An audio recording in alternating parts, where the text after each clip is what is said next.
continues to do so even in semi-retirement. As a physician, he has worked in many different medical settings, from family practice to emergency, and now with the students at Clemson University. Not only has he served this community, he has served the patients across the state by testifying at the State House, before the House and Senate subcommittees, on behalf of the South Carolina Compassionate Care Act, and by coming here today to educate us all. Please welcome Dr. Bill Griffith.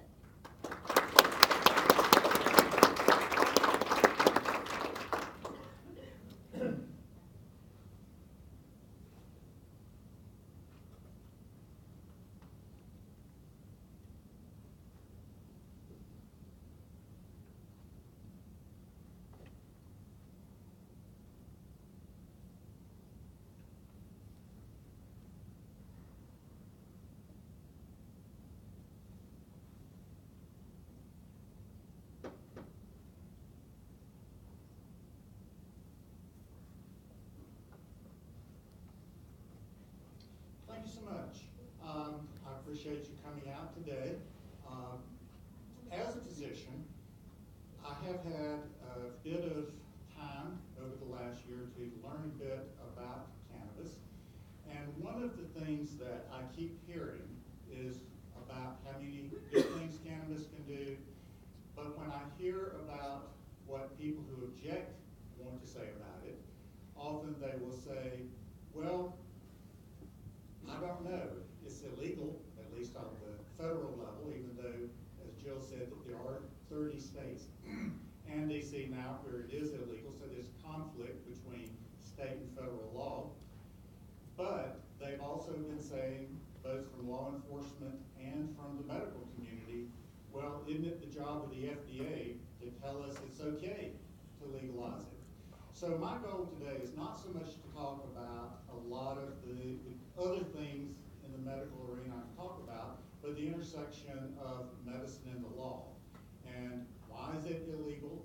And what is the opportunity for the DEA to reschedule or deschedule cannabis? Now, there are some intricate processes that I think is important to understand, and a lot of people really don't know how the process works. And there are going to be a lot of terms that I'd like to clarify for you so that you'll have an idea of what it is you're hearing about when you hear about it. So will the DEA reschedule cannabis? My opinion, don't count on it soon. So in order to understand the whole process, initially you have to understand the concept of what a controlled substance is.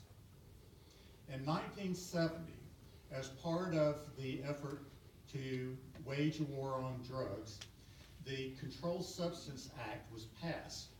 And the purpose for that is to put some types of restrictions on drugs that were deemed to be based on medical use, potential for abuse, and safety or dependence liability. Now, when I read that statement, I put the term safety in a little bit of quotes, because there are a lot of drugs that are not controlled that one could argue this is not a safe drug. So I'm going to ignore, for the purpose of this conversation, to really focus on the abuse and the medical use and the dependence issues. And so to understand controlled substances, I thought it would be helpful to introduce you to the 5 categories in which things are controlled, and some examples that I'm sure that you may have heard of. You know, there's a list that long of controlled substances. I went through and picked out those that I think most people might recognize. A Schedule 5 controlled substances. Things like Robitussin with codeine, simple cough medicine. Imodium has sort of taken over the market, but you may get a prescription for Lomotil, which is for diarrhea, or Lyrica, which is for neuropathic pain and other types of pain management. These are Schedule 5. Relatively few, but some degrees of control required. A Schedule 4 controlled substances would be things like Xanax, Valium, Redux, which is a weight loss drug, and if you've ever recognized Rohypnol, that is actually the date rape drug rate drug. It is actually scheduled for controlled substance. Provigil, given for people with sleep attention problems, narcolepsy and such. Tramadol for pain relief, Ambien for sleep. Schedule 4s are probably some of the most commonly prescribed, still some controls, but not as much. Then you get into Schedule 3 controlled substances, where you see things like testosterone derivatives, anabolic steroids, barbiturates are not used quite as much now as they used to.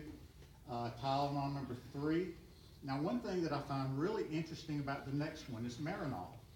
Marinol is medically refined, laboratory-produced THC, the thing that people are all upset about in cannabis. But you can buy it as a Schedule 3 controlled substance. And I don't know how much Paregoric is used now. It's usually used for kids with various gastrointestinal upsets. It basically is a derivative of opium, but it's still a Schedule 3. Most people know about the Schedule 2 drugs, the amphetamines, things such as Ritalin, Vyvanse. You get cocaine. Cocaine is a Schedule 2 controlled substance. Methamphetamine is legally prescribable as a Schedule 2 controlled substance. Fentanyl is one of the opioids that's responsible for so many of the deaths that you hear about now. Other things you may have encountered: Lortab, Dilaudid, morphine, oxycodone. These are all Schedule 2 controlled substances. I don't know if any of you have heard about or know much about PCP. When I've seen people with PCP in the emergency room, I don't know why it is even out there, much less why it is legal as a Schedule 2 controlled substance. But it is. Now, Schedule 1 controlled substance, by federal law, is illegal. These are drugs that the FDA and the DEA have determined to have no, absolutely no, currently acceptable medical use and a high potential for abuse. So when you're talking about the medical illegality, that's where it comes from. It's a Schedule 1 controlled substance. Examples of that include things like ecstasy, gamma hydroxybutyrate, also a date rape drug, heroin, LSD, mescaline, or you may have heard of it as peyote, quaaludes, the magic mushrooms, and lastly, cannabis. So, in the eye of the federal government, cannabis is as dangerous as LSD, more dangerous than the opiates that we're seeing so many problems with. So, what would be some of the non-scheduled controlled substances out there? Alcohol and tobacco. So as you start looking at scheduling, look at what your experience and your knowledge of what's dangerous and what is not, what is addictive and what is not, and sometimes it just doesn't make much sense. So why was cannabis classified as a Schedule 1 drug in the first place? After the Controlled Substances Act was passed, they didn't quite know what to do with cannabis, so they placed it temporarily in a Schedule 1 classification because they wanted to get a little bit more information on it. They wanted a little bit more scientific evidence. President Nixon at the time was very much in a war on drugs, law and order type of president, and he wanted to associate marijuana with hippies and wanted a way to disrupt the anti-war left. He appointed the Schaefer Commission, a bipartisan committee whose function it was, in his mind, to come up with proof that this is a dangerous drug so it could be kept there. Now, I know I said earlier, well, I may not have, I will give you some opinions along the way. This is not an opinion. Let me give you some examples of why I do not classify this as an opinion. President Richard M. Nixon, a quote that he made that I heard from the infamous Nixon tapes: "I am against legalizing marijuana because once you cross that line from the straight society to the drug society, marijuana, then speed, then it's LSD, then it's heroin, etc., then you're done. as far as legalizing them is concerned, I think we've got to take a strong stand against legalizing. Now, for someone who just appointed a commission to come up with evidence, it doesn't sound like he's waiting for the results, in my opinion. And that other comment that was just made, this is a quote that was taken from John Ehrlichman. And if many of you know much about the fiasco of Watergate, John Ehrlichman was the domestic policy advisor for Richard Nixon. So he was in the inner circle. And this was a quote that he made in Harper's Magazine in 1994. The Nixon White House had two enemies, the anti-war left and black people. We knew we couldn't make it illegal to be either against the war or black, but by getting the public to associate the hippies with marijuana and blacks with heroin, and then criminalizing both heavily, we could disrupt those communities. Did we know we were lying about the drugs? Of course we did. And the following year, the Schaefer Commission that Nixon had appointed recommended that marijuana not be prohibited as a Schedule I controlled substance. But the other name you may remember from the time, John Mitchell, the current Attorney General, totally ignored the recommendation and left it as a Schedule I controlled substance, where it has remained since. So now we're 40 years later. How can we reschedule or deschedule cannabis, since it is still a Schedule I controlled substance? Two methods: an administrative action or a legislative action. Now here's where process gets a little bit more difficult to understand, so I'm going to try to simplify it. And if I make any errors, they're non-substantive. In the administrative route, the Secretary of Health and Human Services or any other interested party would petition the Attorney General to consider rescheduling a particular drug. Now, in the structure of the administration, the Department of Health and Human Services is, basically speaking, the federal level of the health department. They're concerned with people's health.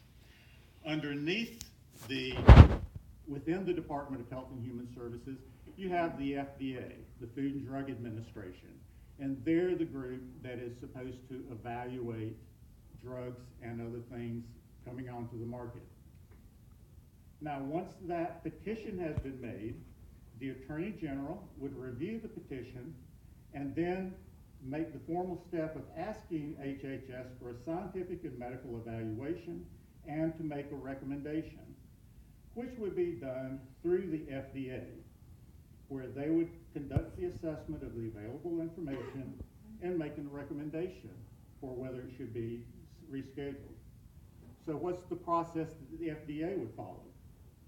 Most FDA studies are based on double-blind studies, and I'll explain those in a second, but the FDA does not itself do studies.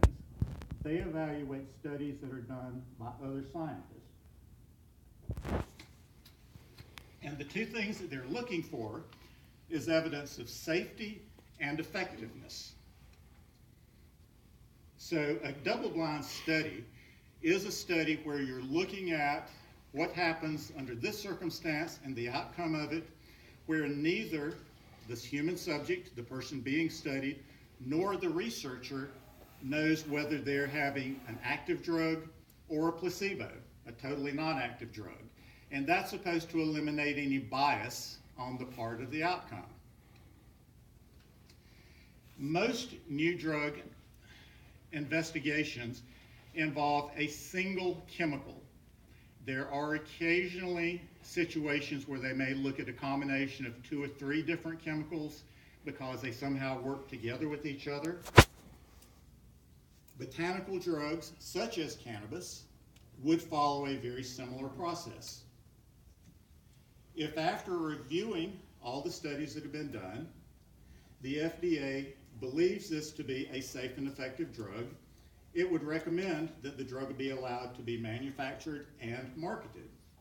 If they feel like there is some abuse potential, then they can also recommend it be scheduled in one of those 5 categories I mentioned earlier. But the DEA, which is the drug enforcement arm, a law enforcement arm, also can make recommendations based on its own studies and its own information. Once the recommendations and findings of the FDA and the DEA are reached, then the Attorney General reviews that information and the recommendations, and the Attorney General would make the decision whether the scheduled drug should be rescheduled. And if so, the Attorney General starts the process to execute that. Now, when you're talking about FDA studies, there are some peculiarities in how cannabis is studied in one of these kind of studies. First, there's a question of safety. Throughout the millennia, cannabis has been used, and there have been no reports of deaths due to the direct toxic effects of cannabis. Now, if you look through, there may be some out there where someone died after a big dose, but some of those are also thought they were due to other coexisting conditions that really was the cause of the death. Maybe the person had heart disease or some other problem. So it wasn't clear whether the cannabis was the responsibility or not.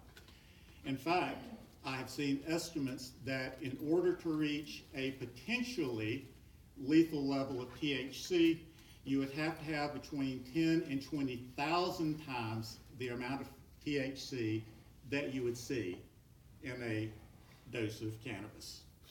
So safety as far as a directly toxic drug seems not to be a big issue. Most of what you might hear is that, all right, cannabis is going to lead into other drugs that will cause problem, much as what President Nixon talked about earlier, that this is a gateway drug leading to more dangerous drugs that will harm not only the patient, but society. If you regard effectiveness, cannabis is not a single chemical. Cannabis contains hundreds of different chemicals, and if you're looking at the effect of one strain of cannabis, you're going to have different levels of different components within that, and what may be a good strain of cannabis for one medical problem may be totally wrong for a different one. So it's not cannabis versus no cannabis, it's this strain versus this strain versus this strain versus this disease, this disease, this disease, and what effect does it have? So if you're going to conduct these with scientifically accepted double-blind studies, you're not looking at one study, you're looking at one study for every indication for which they believe a particular strain of cannabis can be helped. And even if you're within an appropriate this strain for this condition, what I've heard prescribers for cannabis in cannabis legal states say is that you never can predict a dose for a person. You always start very, very low, you gradually increase until you find an effective dose. But if you go beyond that, you start getting side effects. So the range of doses is so variable for one person versus another, it's virtually impossible to come up with a predictable dose that could be recommended. And coming up with a controlled substance, a placebo, if you come up with a placebo for cannabis that no one can detect, that's going to be really hard to do. Particularly if you're getting in the realm of higher doses, where some people may need that. So the ability of really coming up with a pure drug placebo trial is going to be virtually impossible. Now, within the realm, going back to your traditional pharmaceuticals, a single study to evaluate a new drug literally runs in the realm of tens of millions of dollars just for the scientific studies, just for the human subjects studies. does not count research and development costs. So it's an extremely expensive process. So if you're looking at multiple studies for a plant that grows out potentially in your own backyard, there's not a great deal of financial incentive for someone to conduct that type of study for something that, once it gets approved, people are going to have ready access to. And to make it even more difficult, cannabis is already a Schedule I controlled substance. If you try to reschedule one of those, there are just incredibly complex interactions between the DEA, the FDA, the National Institute of Drug Abuse. All these have to be coordinated. The complexity of even doing a study is greatly magnified, as is the cost. And so the potential of somebody going out doing a lot of new studies is going to be daunting to get people to do. And there already are numerous scientific studies already available. Now, most of the studies that are already out there are from academics, such as university-based researchers, including medical schools. There's a lot going on in our own medical university environment. And a lot of studies being done in other countries. But so far, those studies have not been given much weight by the FDA, because the FDA has yet, even with these studies, not recommended it as a safe and effective drug, and they have not yet recommended rescheduling. So what kind of scientific evidence out there is there? January of this year, there was a study that is 487 pages long, conducted by the National Academy of Sciences. It's entitled "The Health Effects of Cannabis and Cannabinoids, the Current State of Evidence and Recommendations for Research." And you can get that document online. It's free. Just download it. And you can read the whole thing about what the National Academy of Sciences recommends. If you don't know who the National Academy of Science is, the NAS is a nonprofit, non-governmental agency. It was established by an act of Congress in 1863, has over 2,000 members, approximately 200 of whom have won a Nobel Prize. The goal of this organization is basically to provide scientific information to the government and to other people who might have an interest in that. This agency, for this particular study, reviewed over 10,000 scientific abstracts to reach nearly 200 conclusions. Now, the report, as it is written, does acknowledge there are some potential concerns about cannabis. There is always, and I don't think anybody's going to doubt that there can be some abuse problems with it. There are some concerns about certain issues, such as if you have a young child with a fully developing brain, there can be some effect on brain development. That's recognized. There is a statistical correlation between the risk of schizophrenia and the use of cannabis. So there are some problems that physicians, if we're going to be recommending these drugs, would take into effect with regard to whether these drugs should be used or not. But the study also designates conclusive or substantial evidence that there are 3 medical conditions that can be helped with cannabis. This is pretty much not questioned in theirs. There are several more where they have moderate or limited evidence. It's there, it's just not quite as strong as they would like. But once they start talking about convincing and conclusive evidence, that takes away the argument for this being a Schedule I controlled substance, saying it has no medical utility. So that just doesn't jive with that.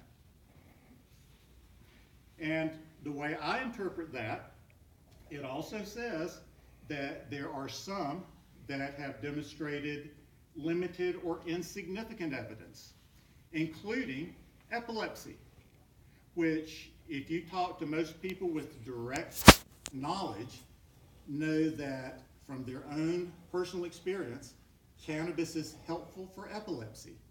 But it's inconclusive because there are not enough studies yet done within that framework of double-blind studies to prove it. So it doesn't say it's not effective, it just says they don't have enough evidence to say with certainty it is. So even for those that are defined as limited or insufficient, I wouldn't take that as a negative saying it will not be found. That's one of those cases where more studies should be done.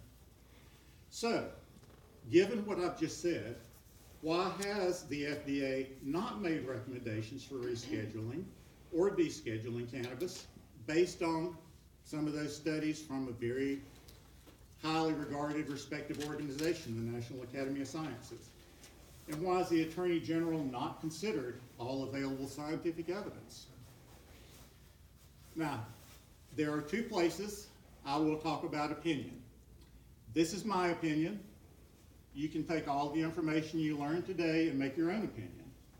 My opinion as a physician is that it's politics, not science.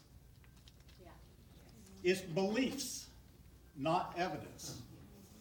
If you have spent years and decades believing cannabis has all the bad things that you've heard, particularly if you're very vocal against it being legalized, it's really hard to go back and say, yeah, gee, maybe I was wrong.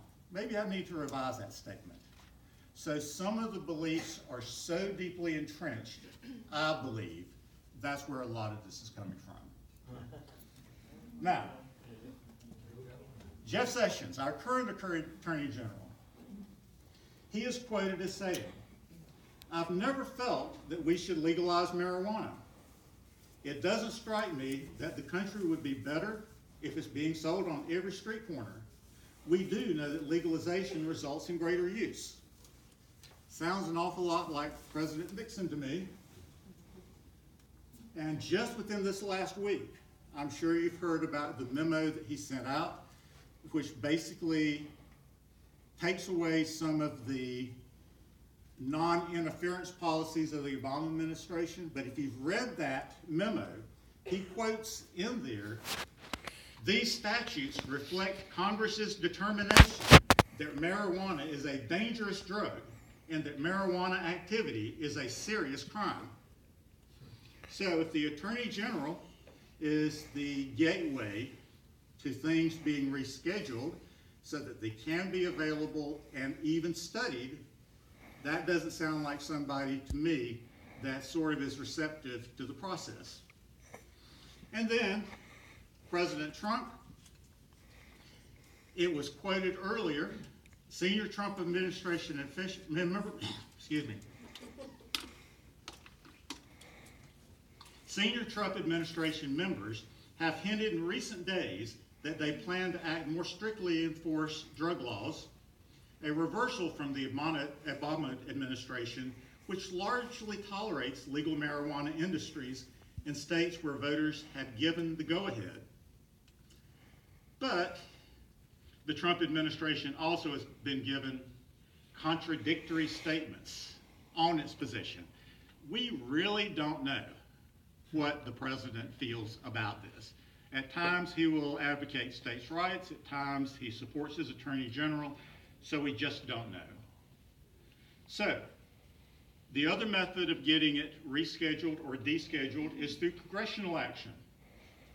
Congress has the power to legislate whether cannabis be rescheduled or descheduled, or leave the issue up to the individual states.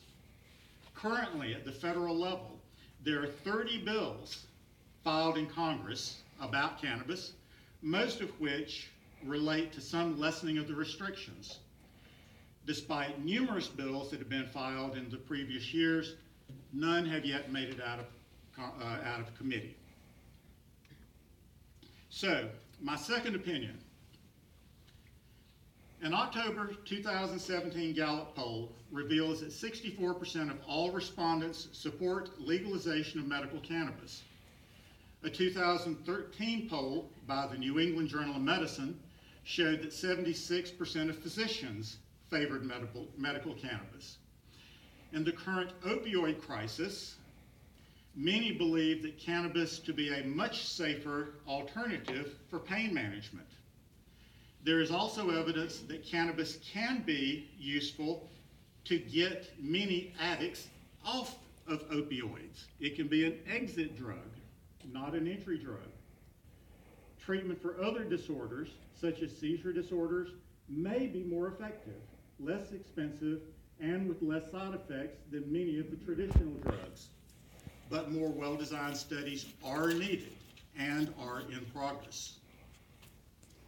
There has been much resistance to legalization of medical cannabis from law enforcement, based on, my opinion, the belief that use of cannabis leads to further drug use.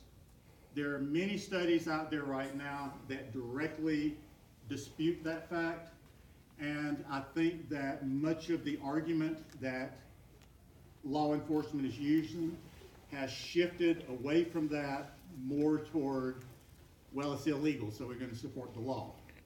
So I still have questions about what law enforcement's position usually is, but there's still a lot of belief that it's just bad stuff.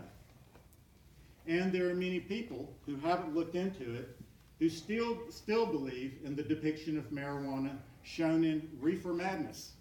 And if you have never seen that movie, it's well worth finding Reefer Madness and watching it. This is one of those movies that started in the early days of people rebelling against cannabis, and it's entertaining if it's not so sad. So in my opinion, changing public opinion will eventually lead to liberalized access to cannabis. I think that the momentum is there, but I don't believe it's going to happen quickly. Thank you.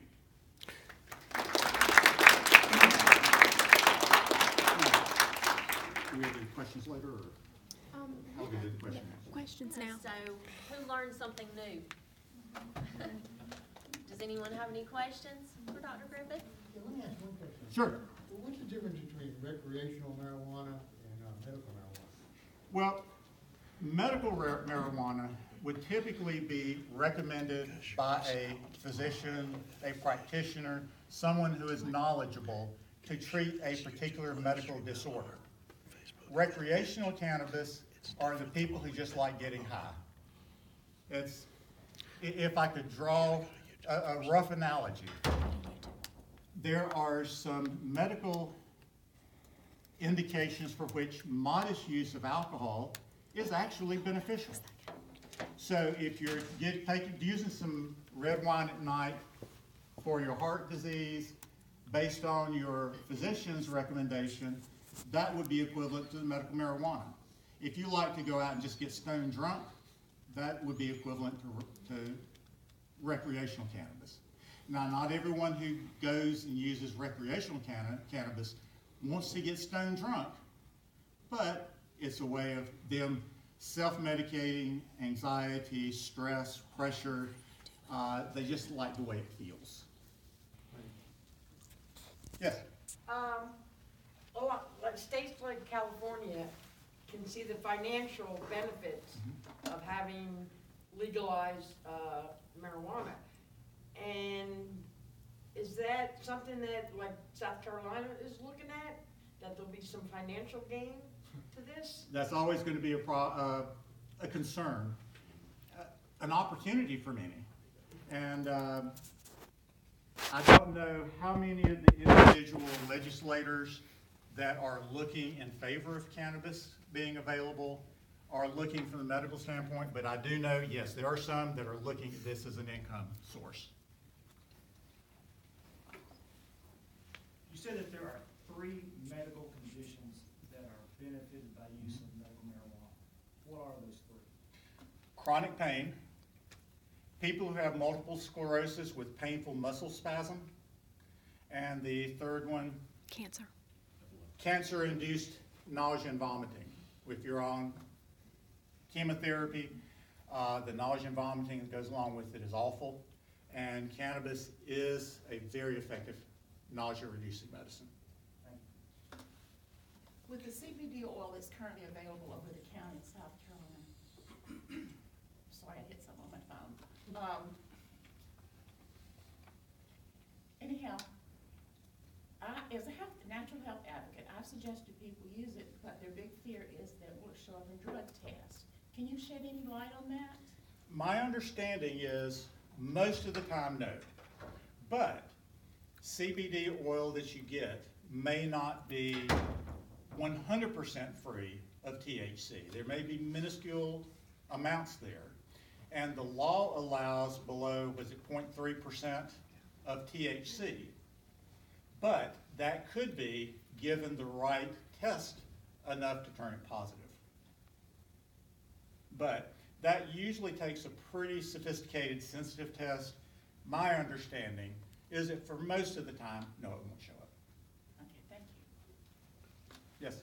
And this may not be the best question for you, but maybe someone else can answer it. So for the Compassionate Care Act that's currently going through the State House, it talks about legal protections. I was curious, I've heard that one of the concerns is that veterans who may be interested in medical cannabis, because there's been some evidence to show it's effective with PTSD, they would be at risk because they could lose their veterans benefits if they were found using medical cannabis.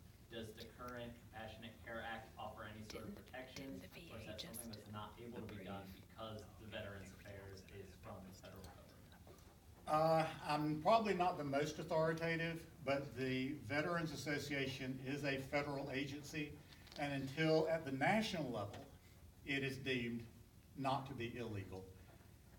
My understanding, and maybe my colleagues here could answer better, is that, yeah, there could be some problems with veterans within the veteran system if they show up positive. Can I say one thing about that? Well, my kid's a colonel in the Air Force, and he said that the VA does not check for marijuana.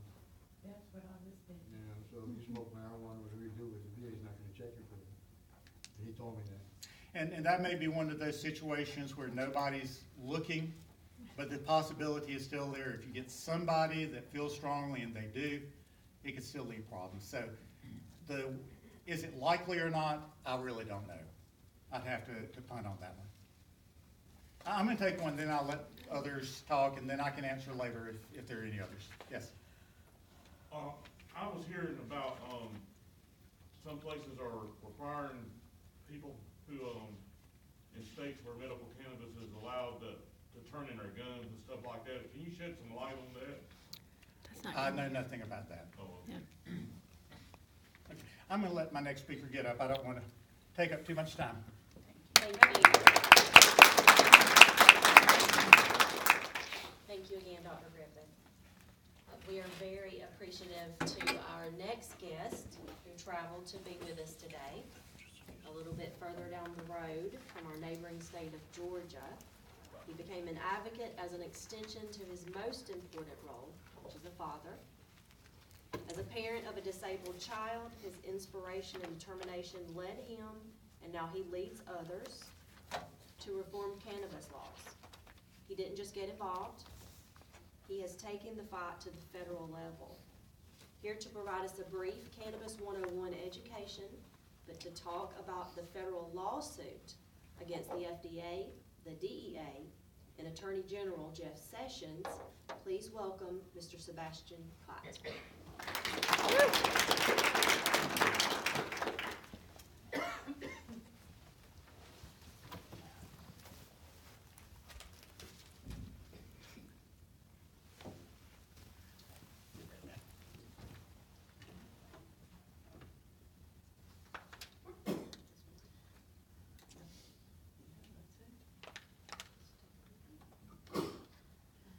All right, well, thank you very much. Thank you everybody for being here. So my name is Sebastian Cott. I do have a funny accent. I'm actually from Kentucky. Nobody's from Kentucky here. But no, I'm actually from France. Been in the US for about 24 years.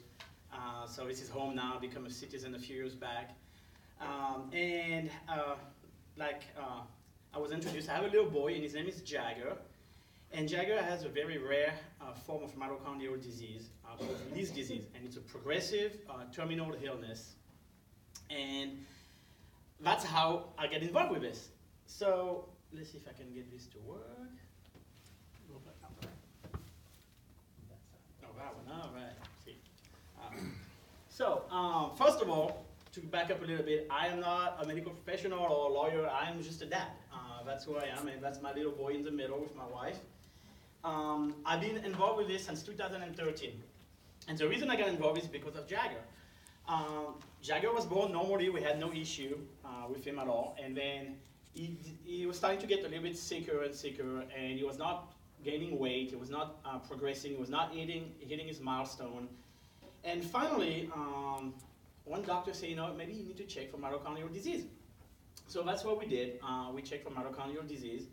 And in August of 2011, when he was about 11 months old, we found out that he had mitochondrial disease.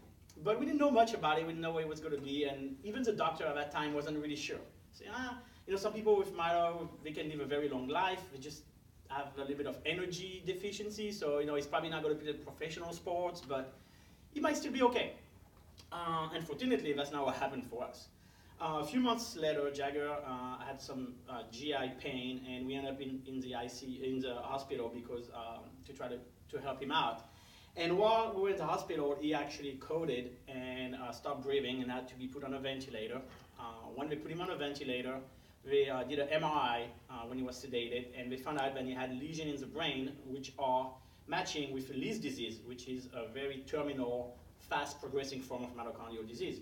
So we were sent home on December 1st, 2011, because that's one of the dates you never forget, on hospice. And we were told that you have, you know, maybe a year or two at best, but probably less than that.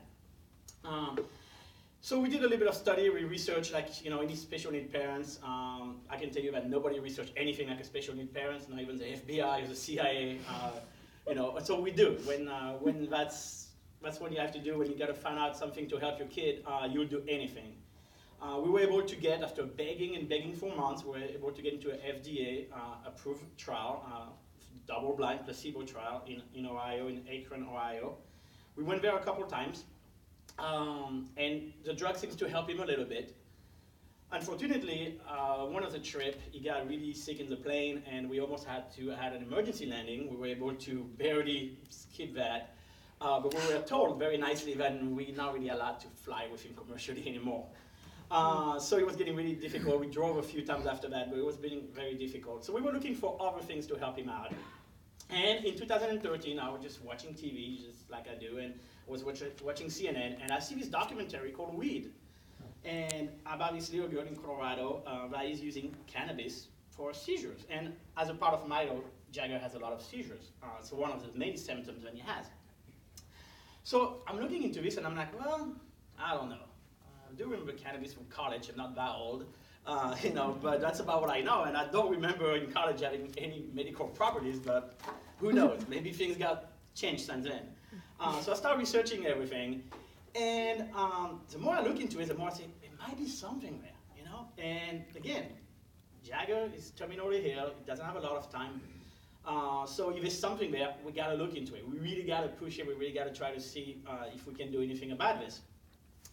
About the same time, some parents were getting hold of me, and we created a Facebook group for mitochondrial and cannabis, just to kind of get together and speak. We decided to try to get this group a little bit more formal, and we reached to American with Safe Access in DC, which is the largest patient advocacy group in the country. And they said, well, there are a couple other different groups in Georgia already of parents trying to organize. So they put us in contact with each other, and we founded Georgia's Hope. So Georgia's Hope is the group, the patient and parents group that advocating for medical cannabis in Georgia. We started in 2014 with our first bill. We were not able to pass anything that year. So I believe this is the same thing here, but Georgia's session is only 40 days long, so pretty much from January to March, April. Okay, that's how it works here. In Georgia. And so if you don't pass a bill by the end of the session, by like last week of March, first week of April, you gotta wait till next January to do anything. So it's really limited in time, really compact. So once we didn't pass this in April, I told my wife, I said, well, now we can't wait till January, we gotta do something, right? So I took a week of vacation for my job, because I'm not, not a regular job. I still have the same regular job. And I flew to Colorado. And I spent a week there also.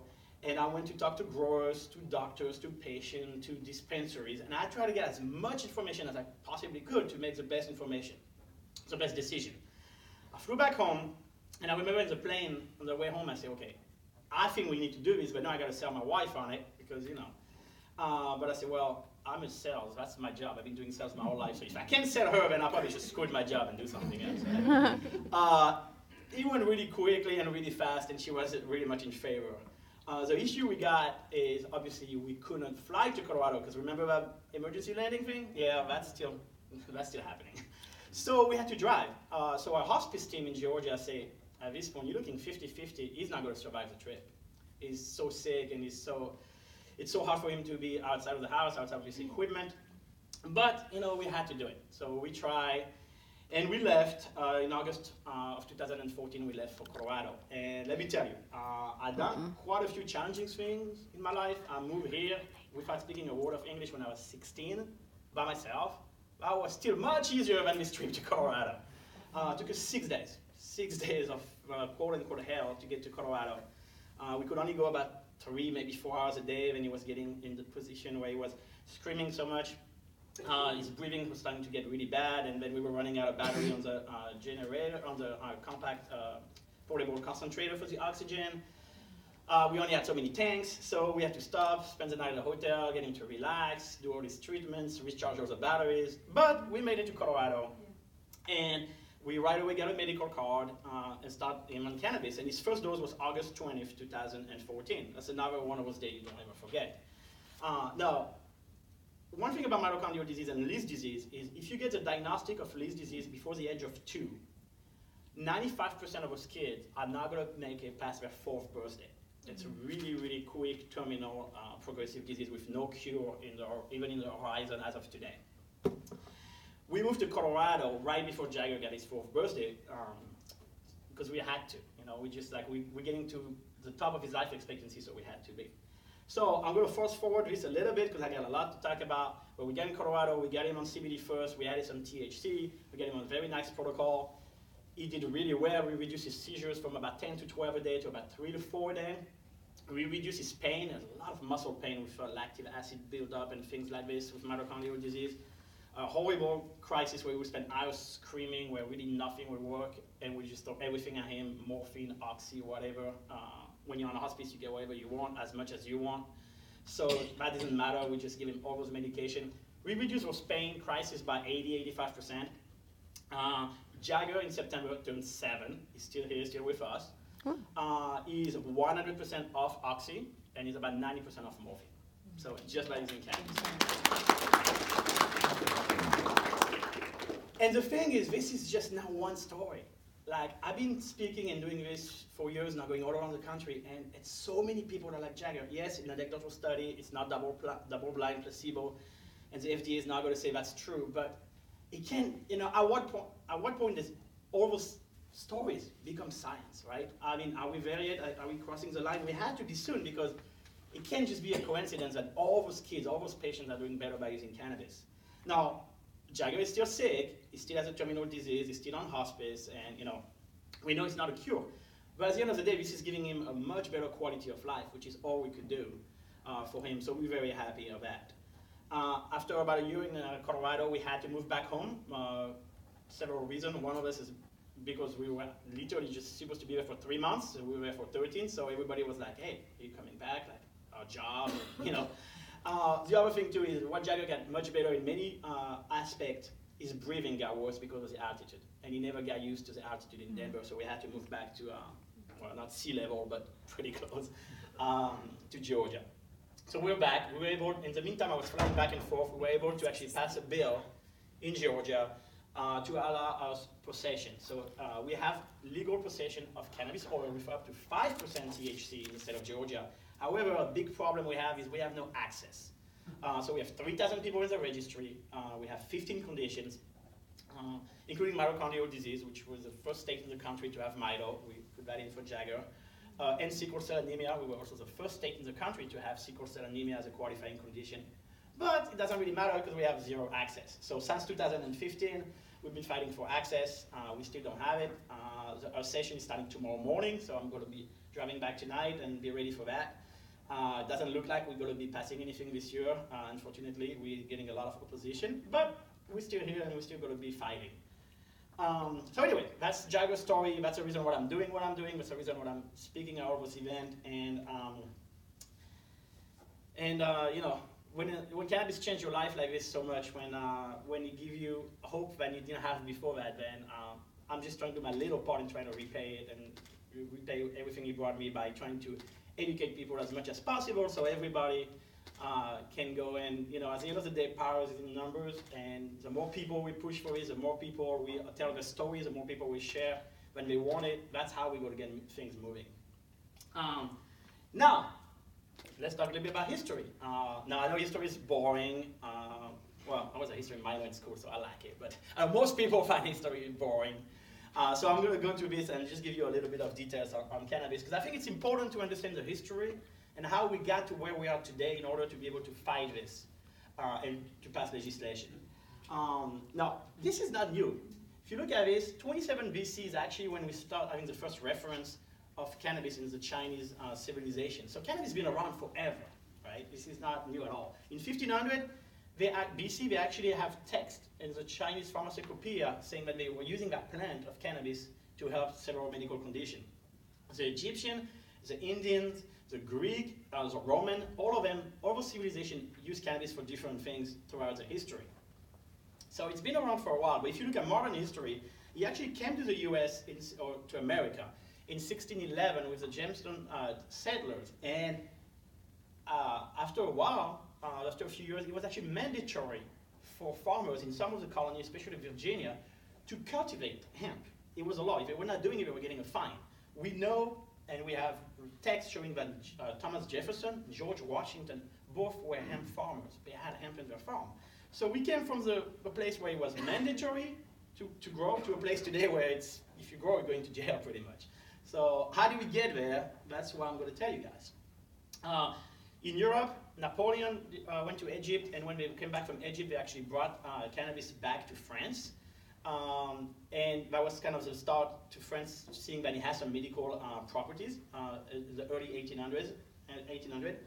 Dr. O'Shaughnessy was a British doctor that lived in India for a while and did a lot of medical work in India. He found out that Indians were using that plant and it was helping a lot. So when he moved back to England, he actually brought some of the plant formulation back with him, and it's known, or at least recorded, that Queen Victoria was using cannabis for cramps, her menstrual cramps. She was using cannabis to try to help out with that. So in 1850, he got added to the US Pharmacopoeia, which is kind of like a big book telling you like all the information, all the substance which are what they do and how it can help you with, and so it's just pretty much just make it legit. You know, once you read that book, it's, you know, you kind of be legit. In 1906, the Food and Drug Act didn't do anything bad with cannabis. All that did is that you have to have correct labeling on all your medication. This is why if you look a little bit on the internet or seen around, sometimes you can see bottles either from Eli Lilly or some other companies that show you like cough syrup, for example, that had morphine and cannabis in it, and you see all those old bottles with those labels. That's because of the Food and Pure Food and Drug Act. It made everything label. So that's also how we know that a lot of the medication in the early 1900, they had cannabis in it. And everybody was doing good with it. Everybody was using it. The government was allowing it. But in 1930, the Federal Bureau of Narcotics was created, and they put somebody in charge of it called Hansliger. And Hansliger decided that he was going to go after cannabis.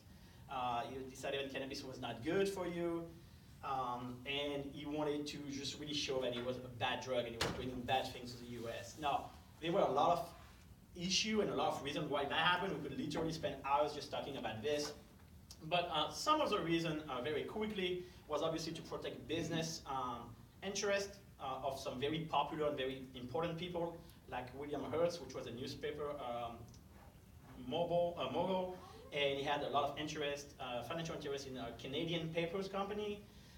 DuPont that just created nylon, and all those people were very threatened by cannabis and by hemp because of the fibers that could replace paper or could possibly replace nylon. So this is some of the reason what happened. The other thing is, if you think about history a little bit, 1933 is the 21st Amendment, the end of alcohol prohibition. So now you have all those federal agents. They don't have anything else to do, right? But you don't want to fire them. So you got to give them something to do, something to go after. Well, it works perfectly for the government that they just started to go after cannabis. 1937 Marijuana Tax Act.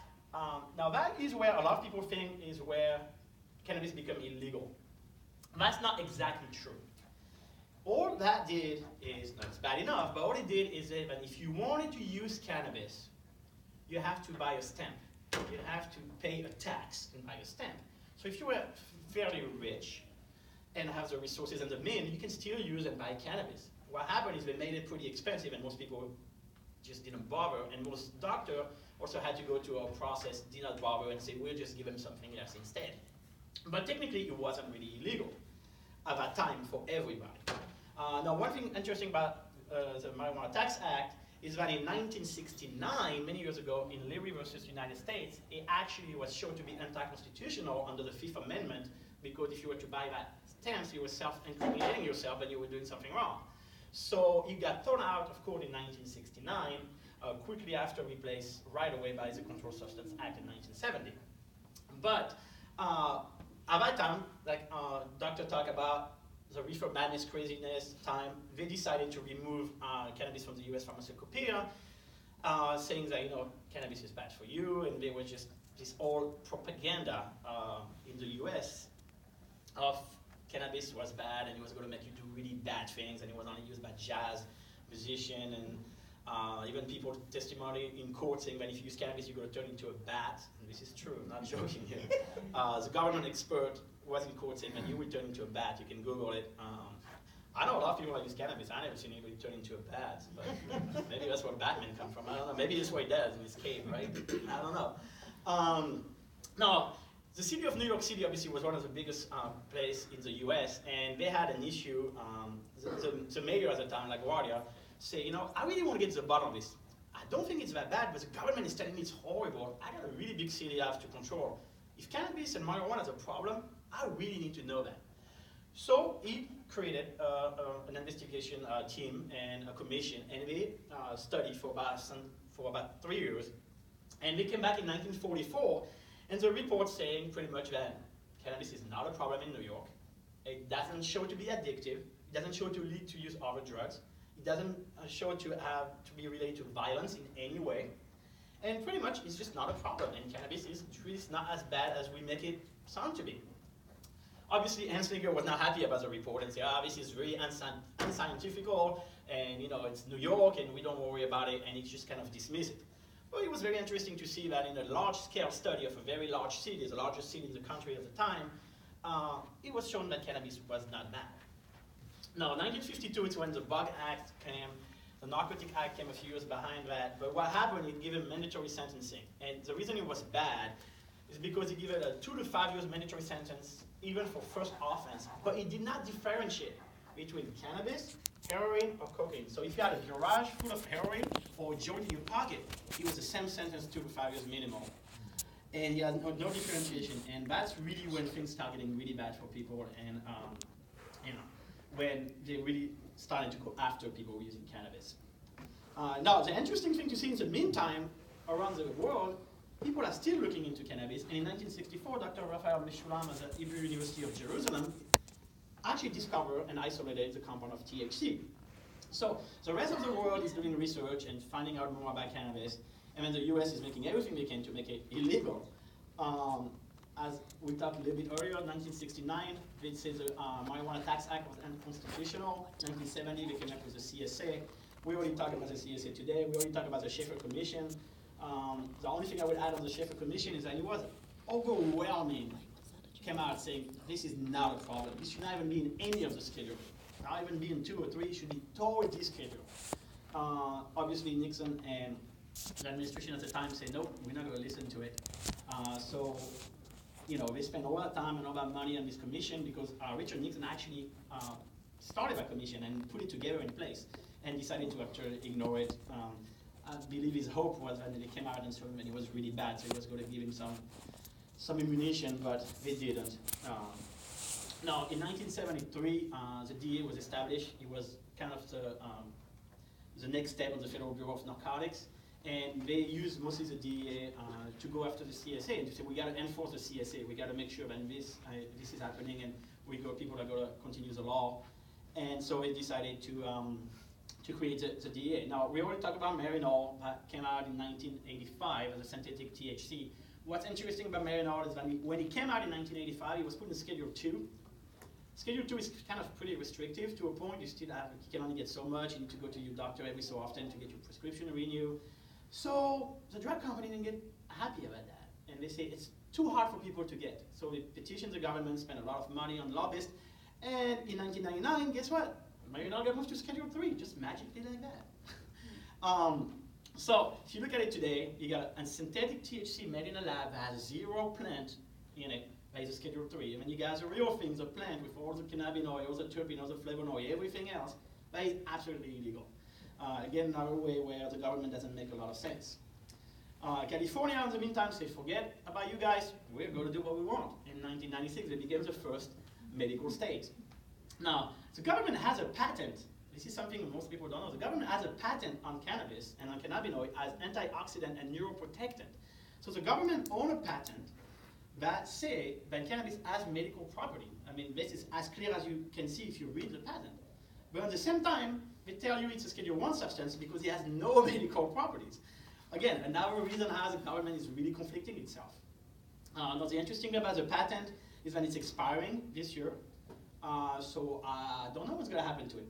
No, the government has never really used it. They resold it to several times to several companies, sold part and pieces of it. But it would be interesting to see what happened now that the patent is expired. 2012, January 1st, January 1st, 2013, they voted in 2012. Colorado say, you know what, we're going to do what we want to, and we're going to have recreational cannabis. So Colorado's been doing this for over 3 years now. And guess what? The sky isn't falling in Colorado. It's a beautiful state. There's a lot of nice people. And I know we hear all the time, we heard it in Georgia in the legislation, well, we don't want to become Colorado. And I always say, what's wrong about Colorado?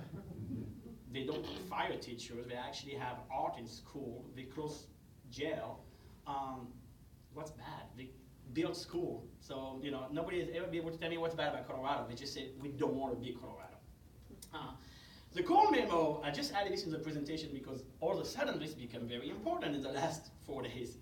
The core memo was a memorandum issued by James Cole, which was a district attorney, assistant district attorney under the Obama administration. And what he said more or less, now what's important to understand about the core memo, those are just guidelines, it's not the law. It's just guidelines that local district attorney can or cannot follow. They still have the discretion of that. But it was said that pretty much if you follow so many rules, we're not going to come after you. The federal government is not going to come after the people in the state. Now, it has several other rules. The main one to remember is you got to do in your states, if you allow cannabis recreational or medical, you got to protect kids. You got to put safeguard in place so people under 21 do not have easy access.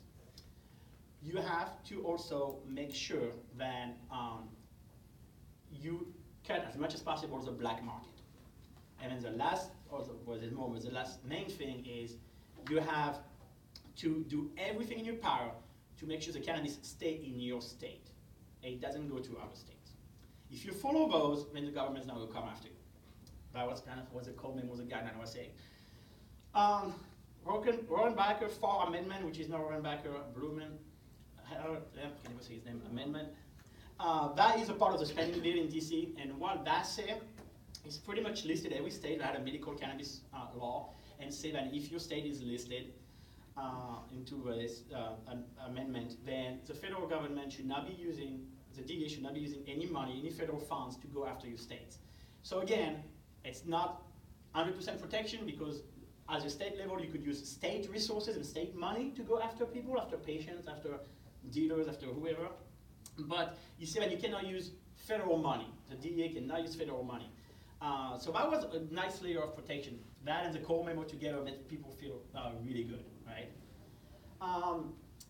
That is still in effect today for a few more days because it's an amendment of the spending bill. It was renewed a few times after that, but it's something that has to be renewed as a budget every year. So it's not a law in the book right now, okay? So for right now, this protection is still valid until January 19, which is as far as they push this budget thing. They might push it back again. They might vote on the budget. They might vote on the budget with it, or they might vote on the budget without it. So if you ever talk to your congressman and your senators in DC, this is a good time to call next week to pick up your phone and say, I want to make sure that the protection in the budget is still included in this 2018 spending bill, because especially now that the Cole memo is gone, we do need that. 2016, Dr. did a nice presentation about the DEA and the rescheduling and everything. 2016, the DEA came out and answered 2 petitions to reschedule, asking to reschedule cannabis. The first one was from 2009, and the second one from 2011. So this is how long it took them to so-called do this study and research in order to be able to tell you if it was going to be, it was safe enough to move on Schedule 1. So it took a sweet time, but they still came out and said, nope, we're not going to do that. 2017, last year in July, something interesting happened, which I'm going to talk to you guys at the very end, a little bit more details, but there is an ongoing federal lawsuit against the government on cannabis, but we'll talk about this more in just a second. And then in 2018, just a few days ago, Attorney General, we sent us a call memo. Again, it's going to be interesting what's going to happen with this. It's going to be, it's definitely taking some protection away, but it doesn't mean that tomorrow morning everybody's going to get arrested. Okay, we got to understand that. I know there's a lot of panic around it, and it could be bad. But one thing we have to keep in mind is, I always like, when you get a really sick kid, you always try to look at the silver lining in every situation. So I'm trying to look at the silver lining in this, and the way I see it is, this might be what makes federal policy move. Because before that, people say, you got a core memo, you got a rolling back or forth amendment, you find that's gone now. And maybe the amendment might be gone in 2 weeks, right? So maybe now, at the federal level, things are going to move, and maybe we actually get a real law. Because if we get a law in the book, that is going to be much better than the core memo ever was. Because remember, it was just a guideline. It was nothing legal.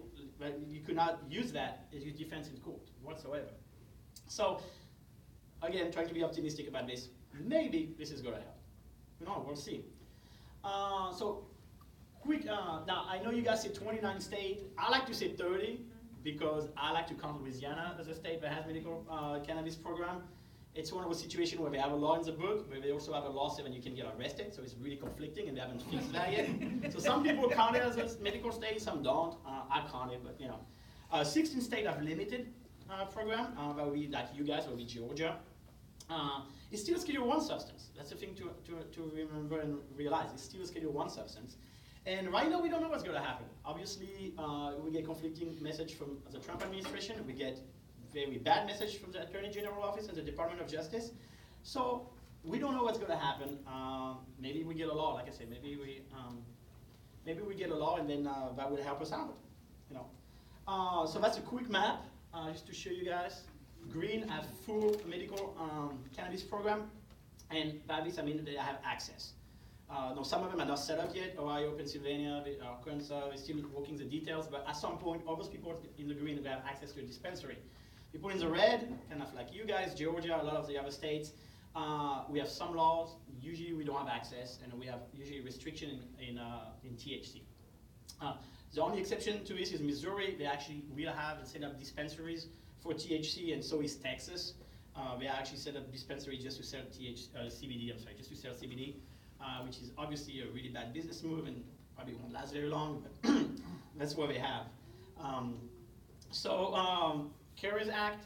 That is there's several bills in Congress right now. That is probably the most promising because it's probably the one that has the most chance to pass because it doesn't go out and ask for everything at once, and that's one thing about legislation. If you ask for too much, they will shut you down. But mostly what it does, it will protect your medical program in the state level. So it will do the core memo in a law, and it will be a law in the book. It does some other things, but if you ever wanted to talk to your federal legislator, just remember it was number 1374 in the Senate and 2920 in the House. This is a bill that actually now has probably a better chance since last week of passing. And lastly, I'm going to finish with this interesting thing. I happen to be a part of this federal cannabis lawsuit. Yeah, it's kind of a little crazy. Huh? It got really crazy last week. Some of the lawyers from New York City heard Jagger's story and reached out to me last summer, early summer, and said they were planning on suing the government and asked me if something I might be interested in, explaining the risk of it, which there are obviously risks to put yourself out there that much, especially when you live in an illegal state like Georgia. But I say, yeah, absolutely. Let's pay back and try to see what we can do. So there's 5 plaintiffs in that lawsuit. Marvin Washington, which is an ex-NFL player. So if you guys think he sounds familiar, it's because he played for the Jets and the Broncos and won the Super Bowl. Alexis Bortel, which is a little girl that is a medical refugee from Texas and Colorado. Jose Belen, which is a vet with PTSD, live in Florida. Jagger, which is, I kind of know that kid. And the Cannabis Cultural Association, which is a club out of New York City. So all 5 of us are plaintiffs in a lawsuit against Jeff Sessions, the Department of Justice, and then it used to be Chuck Rosenberg when we filed it. He is no longer as a DEA right now. So whoever the next DEA director will be named in that lawsuit. So why is the lawsuit? That's very quick, and I'll finish with that.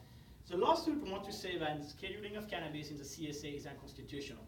And he explained, it's a 90-page lawsuit, and he explained why. But pretty much, he's saying that, he was put there under the wrong pretenses. We have proven he shouldn't be there.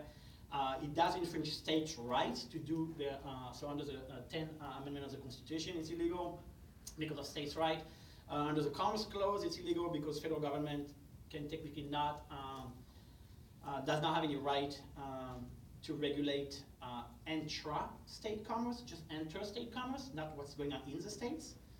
You restrict the right of patient to travel freely, and this is how Jagger is named on that lawsuit. I cannot take Jagger and his cannabis anywhere, or I'll break the law, and I could get arrested, and he could end up in trouble, put in with child services. So again, it's 90 pages. So if you guys want to read it, it's online. But it's kind of an interesting lawsuit because it's one of the first big-scale lawsuit like this. And the government has tried to dismiss it already once. It was denied. We tried to dismiss it again with 60-some pages rebuttal, which if you have blood pressure issue, don't read it because it's really ridiculous when you read it, what the government is claiming. But, and this is kind of a scoop for you guys because that just came out on Friday. We were just given our argument date, February 14 in New York City. So, February 14th. Yeah, Valentine's Day. So this is brand new information. It just came out on Friday. We will have our arguments. So again, it's a long, long way to go. Whatever happened, people can appeal, and there's going to be deposition. There's going to be a lot of stuff, but it's moving forward, and we're getting a day in court, a first day in court. So I'll be going to New York for Valentine's Day and sit there in court while we have our argument for our lawsuit. So that's kind of an exciting development that happened just in the last few days. Anyway, that is all I got for you guys today. So thank you very much for your time. I hope the history part wasn't too boring. I hope you learned something.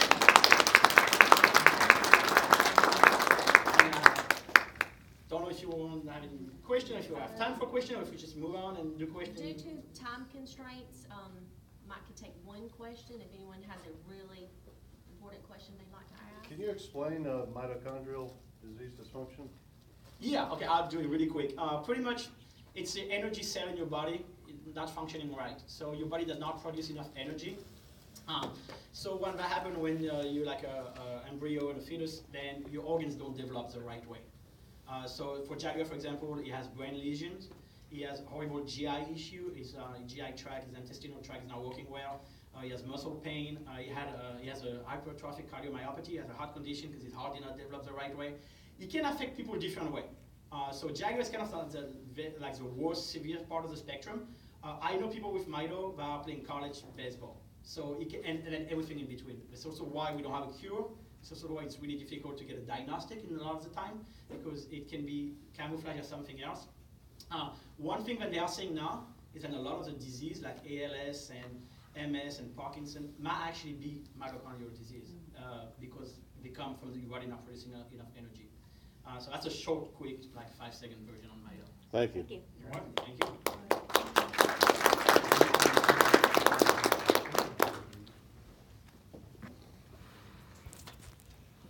Okay. Thank you again, Mr. Fox. Our last speaker is someone who is no stranger to calling foul when she sees it. Creating our state's indivisible group, which boasts over 10,000 followers, and entering the race against Joe Wilson in District 2. She's not afraid of big issues or hard challenges. She believes in cannabis reform on a federal level. Representing and defending the most marginalized groups and the environment isn't just what she does as a civil rights attorney, it's who she is. Please welcome Ms. Annabelle Robertson.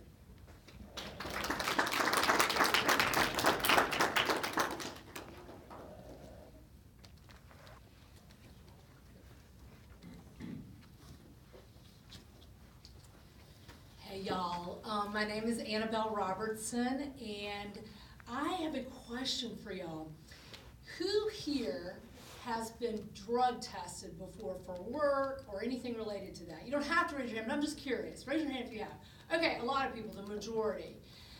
Now, who here believes that it's okay to be drug tested at work? Not many of you. Okay. What about if you're being drug tested after an accident at work? Should these workers be drug tested? Yes, a few of you. What about if those workers are able to DUI blood alcohol levels? As you heard earlier, the war on drugs began under President Nixon, and you saw in her Dr. Griffith's quote from John Ehrlichman about how this was created as a political agenda against African Americans and against people that might vote against Republicans, the left, right? Whether that was centrist, libertarians, or Democrats. And every Republican since then has adopted this as a big campaign issue, the war on drugs, right? Mandatory sentencing, we're gonna lock them up, we're gonna be tough on crime. It sounds great, doesn't it? Rallies voters, ooh, let's solve these horrible problems in our country. It rallies people to vote for them. But what's really going on? Who benefits? You might not be surprised to hear that as often it's money. And it's also keeping people in power who get that money, right?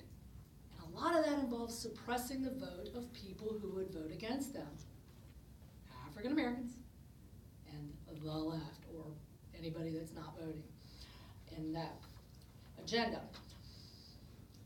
In 2014, we had 24,000 marijuana-related arrests. Most of these people served time in jail. Most of them took a plea deal. And most of them got a criminal record. After all, lawyers are expensive, aren't they? Many of these people can't vote. Many actually can, but think they can't because that's the word that's out there. And all have criminal records which prevent them from getting decent jobs, thus continuing this spiraling of poverty that we see in this population group. The African American arrest rate for marijuana is 350% that of Caucasians. In South Carolina, we also have this really shocking measure that we call asset forfeiture. Even a small amount of pot possession, if you are arrested in your vehicle, for example, can mean that they can take your car, your home, your bank accounts, your business, your boat, even your pocket money. Asset forfeiture, it's called. Big problem in South Carolina. used frequently. Which might sound like, okay, you know, if they're using drugs, right? They should have that taken. But first of all, it's not a lot of drugs often. And secondly, it's almost always pot. And third, often those businesses and cars and homes are titled in other people's names.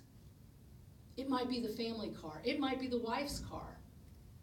It might be the family business. And it is a huge fight to get them back, even when they were wrongly seized.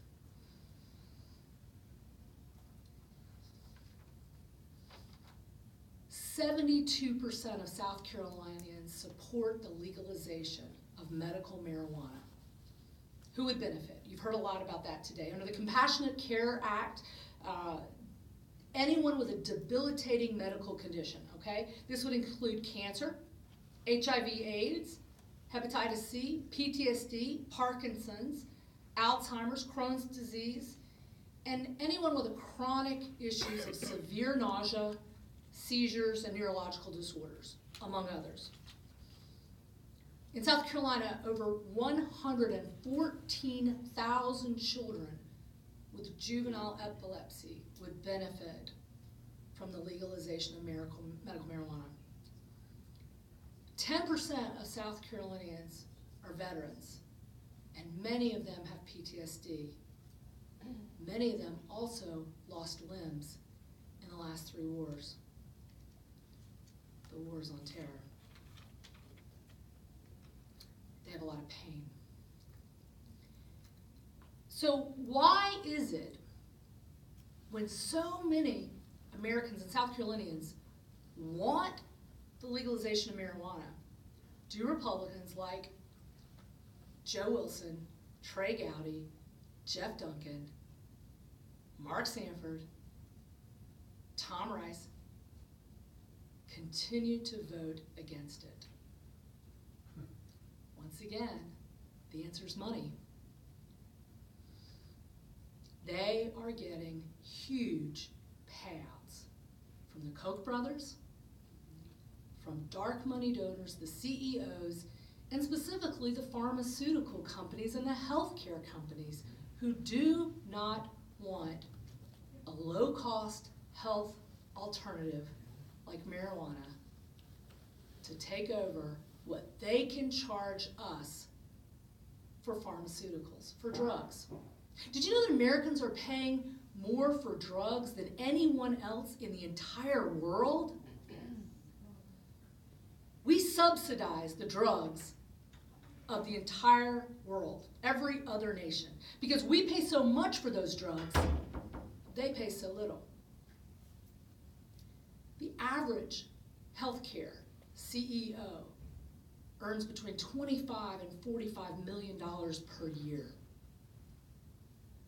They donate to those campaigns and keep these gentlemen in office. And it is gentlemen because we've only had one woman ever go to Congress in the state of South Carolina, and that was 1994. We have less women, by the way, in our Congress than Pakistan does and Afghanistan does. Not per capita, straight numbers. Pakistan and Afghanistan. Think about that for a half second. Here's a problem. We're the only industrialized nation in the world that has a for-profit healthcare system, right? We're the only industrialized nation in the world that refuses to use your taxes and my taxes to pay for our healthcare. Think about this. We have no problem using our taxes to pay for the protection of our property. Firefighters, police officers, of course they should be taxpayer funded, right? But we have a problem protecting our lives with our taxes. That makes no sense. We have under the Bill of Rights the right to 3 things: life, liberty, and the pursuit of happiness.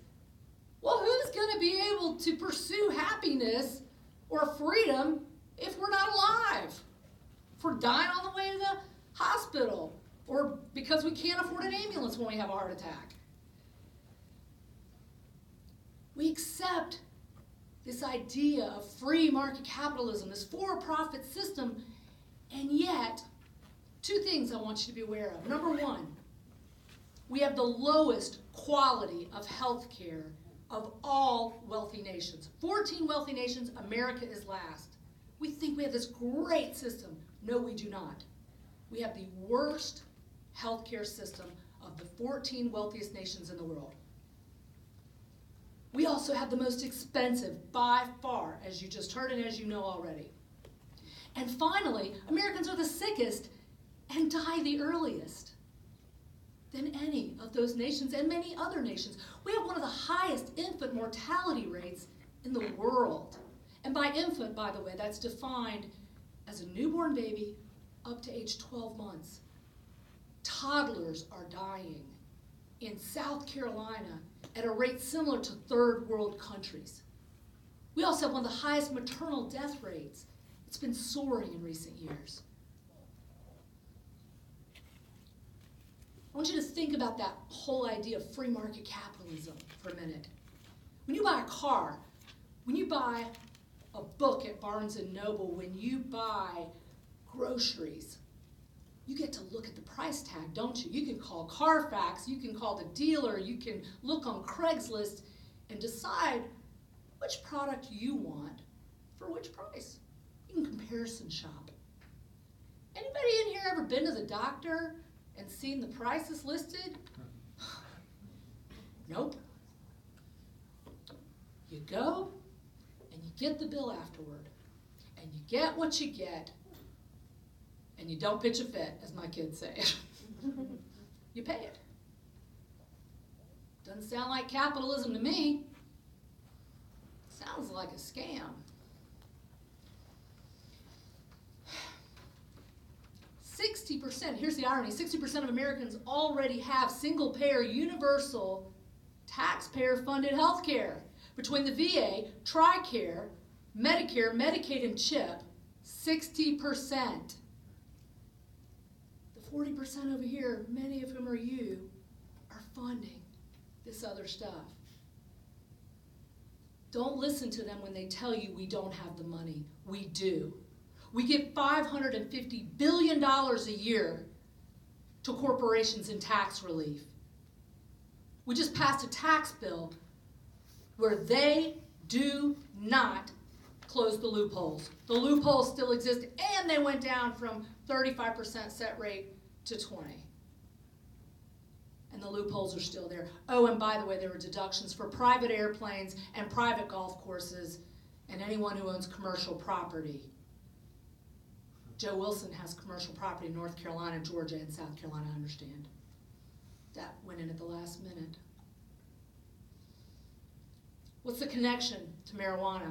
Well, the connection to marijuana is simple, because if you and your doctor can make healthcare decisions,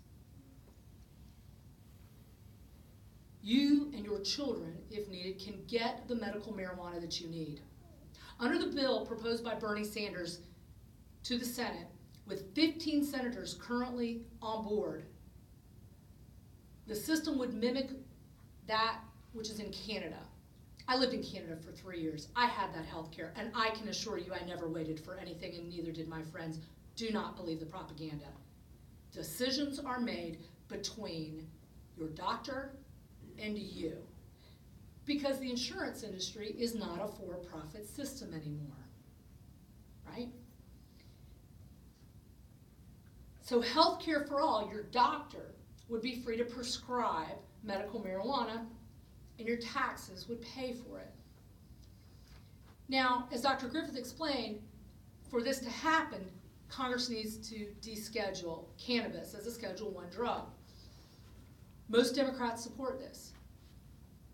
Progressives, which I affiliate with on a political platform, support this 100%. And I support the descheduling of cannabis. And that is one of the reasons, along with many, that I am running for Congress. I'm not a politician. I'm a single mom. Yes, I'm an attorney, but I had to go back to law school to get licensed in South Carolina after being licensed in another state. I was a journalist for a number of years in between legal careers because I kind of got so disgusted with being a corporate lawyer that I left the field. I'm a working mom. I'm a working single mom. And I'm running to defend working families like you who can't afford to go and get any kind of and every kind of medication you need when medical marijuana would solve the problem. I've been on Medicaid. I've been on food stamps. I know what it's like to struggle. I know what it's like to not have health care and not be able to go to the emergency room when you've hurt yourself. We need to think about these issues. We're being divided as a country, and the mentality that's being used against us is about kind of an old football thing, Clemson versus USC. This is not a football game, y'all. This isn't R versus D. This is Americans versus what is happening in Congress. We are the team. And if we sit down and talk to one another and reach across the aisle and work together on these issues, because really at the end of the day, we all want the same thing, right? We all want a good job with livable wages and to not be fired because, your boss wanted to hire his girlfriend instead.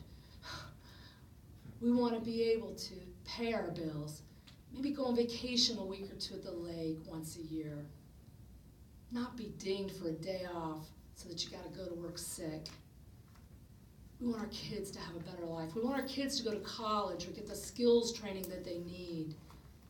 And we want to not live in terror that a heart attack or a major illness will bankrupt us. Every American wants that. Don't let them divide us. When we argue over these issues, we're arguing over how our government should make decisions. We need to come together as Americans, and we need a voice and voices in Washington for working families. That's why I'm running. My name is Annabelle Robertson. My website is annabelle2018.com. I would love it if you would check it out. I'm in the process of about to post a new website with extensive information about my positions. But I'm going to Congress to fight for you, for working families. We need a voice there. And we need to support health care for all and medical marijuana. And I'm going to fight for that on the federal level. That's my promise to you.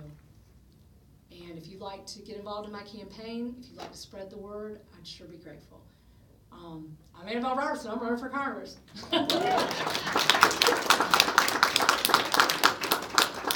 They told me I have to say that at the end, so. Do we have time for a couple questions? Did anyone have any questions? Need to be really, really quick. Right here. I just want to announce that I'm sure most people are familiar. There's a Women's March coming up on the 20th that addresses a lot of these issues. And Greenville, Columbia. Myrtle There's Beach. not one in Columbia. We dropped the ball there. Uh-oh, But there is no. Greenville, Myrtle Beach, and I think Charleston. Okay, good. Does that mean y'all are all coming here? Yeah, probably. Okay, if you guys will just give us a few more minutes of your time, okay? I'm gonna wrap this up.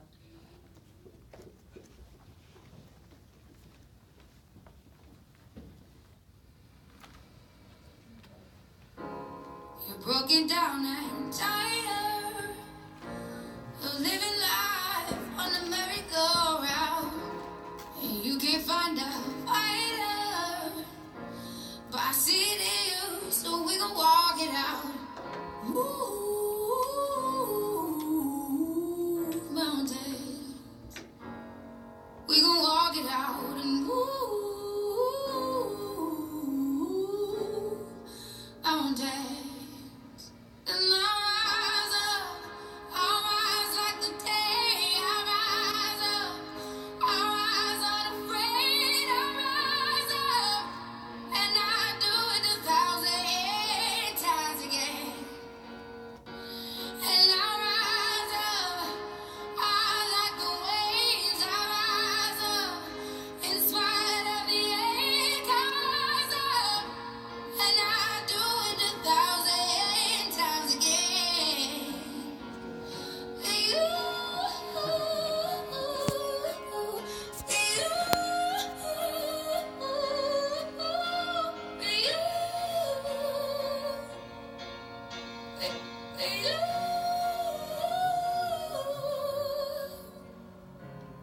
the silence isn't quiet, and it feels like it's getting hard to breathe. And I know you feel like dying, but I promise we'll take those feet. Move mountains, bring it to his feet. Move mountains. And I'll rise up, I'll rise like the day. I'll rise up, I'll rise unafraid. I'll rise up, and I do it 1,000 times again.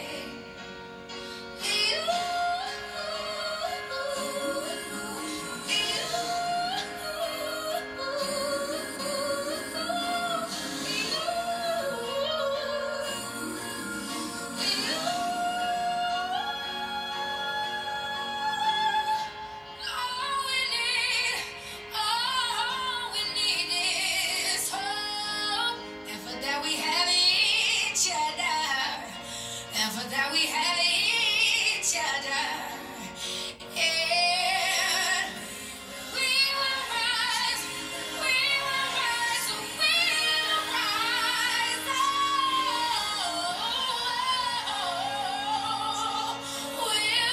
rise. I'll rise up, rise like the day. I'll rise up in spite of the ache. I will rise 1,000 times again. And we'll rise up, I like the waves. We'll rise up in spite of the ache. We'll rise up, and we'll do it 1,000 times again.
and also for her extraordinary introduction, and also to Jeremy Murphy, who, without whom we just wouldn't exist. And thank you everyone for being here today. I do want to remind everyone, this event was free to you, but it was not free for us to produce. We are a charitable organization within the state of South Carolina in the process of applying for our C3 nonprofit status, which we hope to have completed in the next few weeks. I did check with tax attorney. All donations are still tax deductible at this time. So I would encourage you and invite you to make any sort of donation that you are able. There's a little cash bucket in the back, but you can also go to our website, www.sccompassion, to make donations. That's just to help us continue our efforts in advocacy. We start session on Tuesday, and there's a lot of work that needs to be done. We have hired a lobbyist this year, so a lot of the donations will go to help pay for that expense. But we just feel that that's a vital component in really being in the inner workings of what's going on in Columbia. So Steve Adams of Stevenson Adams and Associates LLC will be working very closely with him in getting our bill passed this year.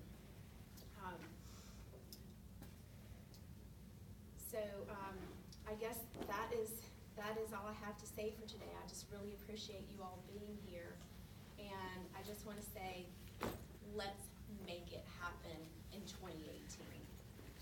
And one more thing, y'all. I'm sorry. I did want to announce, is Ashley still here? Ashley turned